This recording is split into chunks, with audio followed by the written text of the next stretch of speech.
দুইজনের দুটি প্রশ্ন। টাকনোর নিচে পুরুষের জন্য কেমন কাজ? কাপড় পরা। টাকনোর নিচে পুরুষের কাপড় বললে সে পুরুষও না, নারীও না, হিজড়া।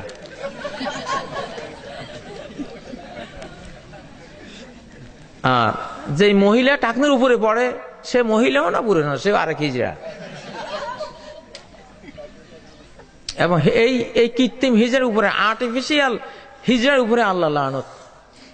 সহিহ বুখারীর হাদিস, লানাল্লাহুল মুতাখান্নিসিনা মিনার রিজাল।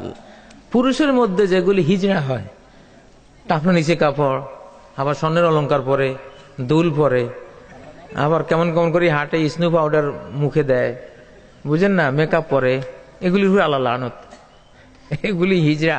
মুতাখান্নিস আরবি শব্দ, মুখান্নাসিন আরবি শব্দ মানে হিজড়া। কথা কাজী ইব্রাহিমের না, কথা মুহাম্মদুর রাসূলুল্লাহ সাল্লাল্লাহু আলাইহি ওয়াসাল্লাম। তাহলে টাকনোর নিচে পুরুষ যেগুলি কাপড় না, এগুলি হিজড়া। মর্দামি শেষ, পুরুষত্ব শেষ।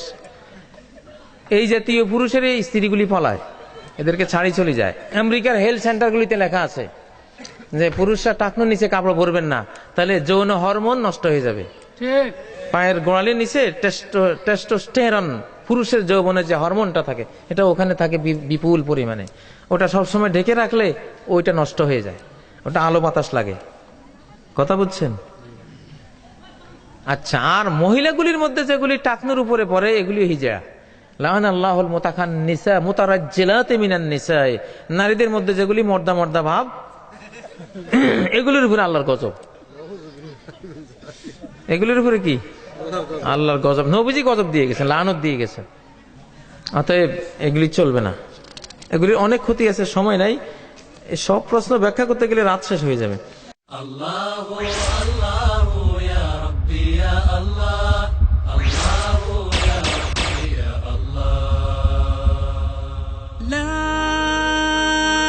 ইলাহা ইল্লাল্লাহ, লা ইলাহা ইল্লাল্লাহ, লা ইলাহা ইল্লাল্লাহ, মুহাম্মাদুর রাসূলুল্লাহ।